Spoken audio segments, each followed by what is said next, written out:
الحمد لله رب العالمين والصلاة والسلام على رسوله الكريم وعلى آله وصحبه ومن تبعهم بإحسان ودعا بدعوتهم إلى يوم الدين أما بعد. اسٹیج پر تشریف فرما علماء کرام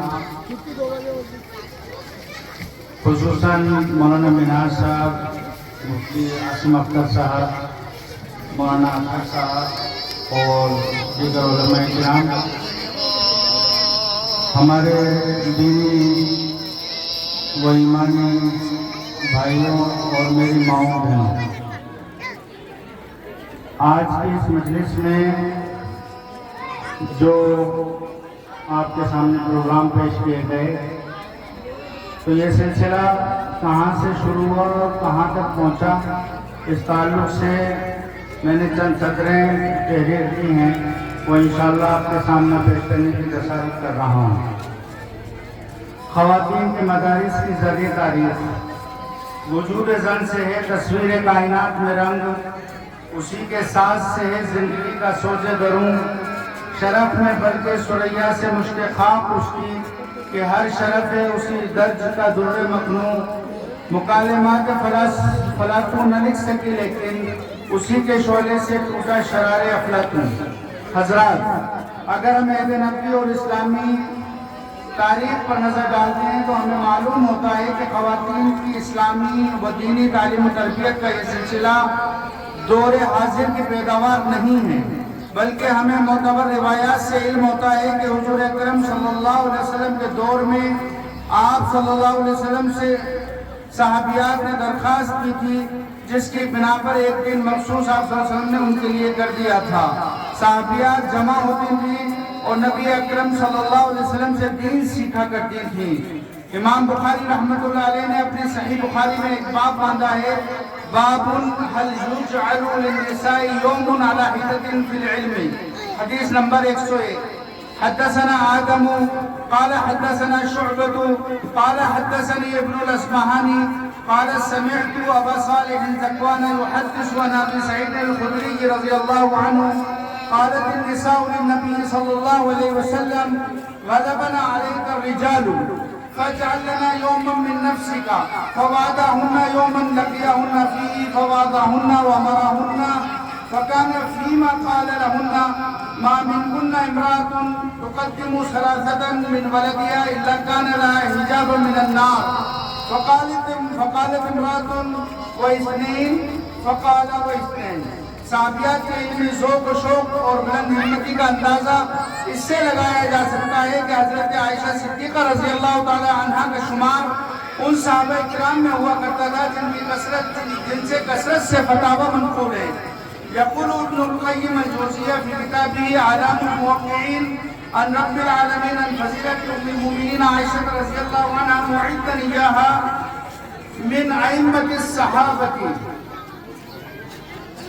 السبعة المكثرين للفتوى، وهو يقول والذين حفظت عنهم الفتوى من الصحابة 130 نفسا ما بين رجل وامرأة، وكان المكثرون منهم 7: عمر بن الخطاب وعلي بن أبي طالب وعبد الله بن مسعود وعائشة أم المؤمنين وزيد بن ثابت وعبد الله بن عباس وعبد الله بن عمر رضی اللہ عنہم.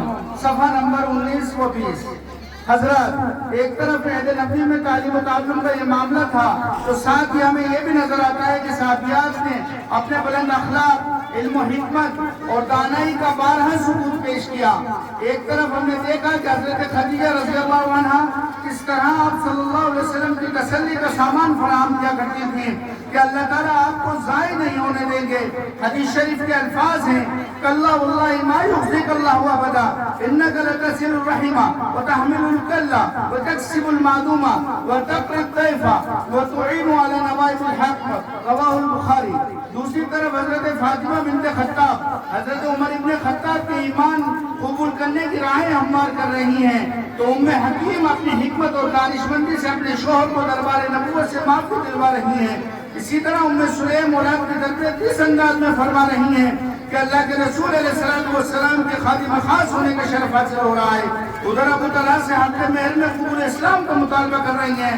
حضرت ام سلمہ اپنی دانائی کا ثبوت اپنا مشورہ دے کر پیش کر رہی ہیں کہ تمام صحابہ فوراً اس عمل پر آمادہ ہو رہے ہیں جسے رسول اکرم صلی اللہ علیہ وسلم چاہ رہے ہیں. حضرات گرامی قدر، خواتین اسلام میں تدریس کا آغاز حضرت سیدہ عائشہ صدیقہ رضی اللہ تعالیٰ عنہ سے ہوا. بعد میں تابعیات میں بڑے پیمانے پر یہ سلسلہ چلا. شروع کی صدیوں میں تو خواتین نے گھروں ہی کو تعلیم کو تربیت کا مرکز بنائے رکھا.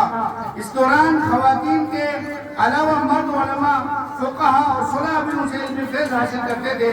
وقت گزرنے کے ساتھ ساتھ مدارس بننے کا رواج پڑا تو نسوانی مدارس بھی قائم کیے گئے. اسلامی تاریخ کو بنظر غائب دیکھنے سے یہ معلوم ہوتا ہے کہ خواتین اپنے وقت کے بڑے پبلک مدارس میں رہ کر علم حدیث حاصل کرتی تھیں، اور بہت سے مسعودات اس بات پر شاہد ہیں کہ وہ طالبات کے روپ میں خواتین کے بڑے جامعات میں اپنی زندگی کا قیمتی حصہ حصول علم میں گزارتی تھیں، اور ان میں سے بعض اپنی بقیہ زندگی معلومات کے حیثیت سے مدارس میں گزار دیتی تھیں. حضرات، خواتین کا سب سے پہلا مدرسہ مغرب اقصی کے شہر فاس میں سن 245 ہجری میں قائم ہوا، جو آج بھی جامعۃ القرویین کے نام سے موجود ہے.